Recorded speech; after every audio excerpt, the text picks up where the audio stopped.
నకిలీ విత్తనాలు రైతుల పాలిటే శాపంగా మారాయని జిల్లా ఎస్సీ ఎస్టీ మైనార్టీ మహిళా ఐక్య వేదిక కర్నూలు నగర అధ్యక్షురాలు మీసాల సుమలత తెలిపారు. కర్నూలు నగరంలోని 48వ వార్డు రోజా వీధిలో నకిలీ విత్తనాల ప్లకార్డ్స్ పట్టుకొని మార్కెట్లోకి నకిలీ విత్తనాలు క్వింటాల్లో వస్తుంటే అధికారులు పట్టుకునేది కిలోలలో ఉందని, ఉమ్మడి కర్నూలు జిల్లాలో పెద్ద ఎత్తున నకిలీ విత్తనాలు అమ్మకాలు జరిపి పెద్ద ఎత్తున అక్రమార్కులు సొమ్ము చేసుకుంటున్నారని, నకిలీ విత్తనాల బెదరత నుంచి రైతులను కాపాడాలని కోరారు.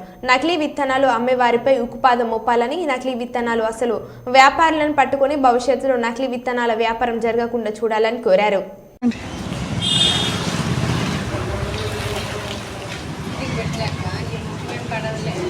ఏం పర్లేదు, వాళ్ళు వచ్చేది గొప్ప, మళ్ళీ వాళ్ళని మనం అది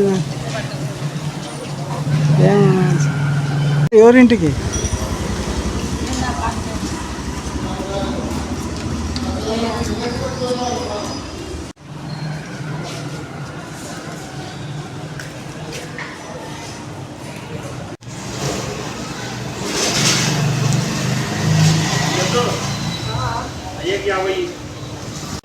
రైతుల పాలిట శాపంగా నకిలీ విత్తనాలు వచ్చేస్తున్నాయి.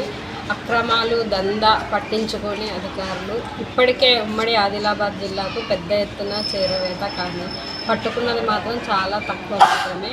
మితంగా సరుకంతా అక్రమార్కుల చేతుల్లోనే పోలీసులు అధికారుల తీరుపై అనుమానాలు వచ్చేస్తున్నాయి. వచ్చేది క్వింటాళ్లలో కానీ పట్టుకునేది కిలోల్లో మాత్రమే పట్టుకుంటున్నారు. అలా కాకుండా అధికారులు తమ ఉద్యోగాన్ని కరెక్ట్గా చేయాలని కోరుకుంటున్నాను. కలుద్దాం అంటే ఎల్లుండి వారమా?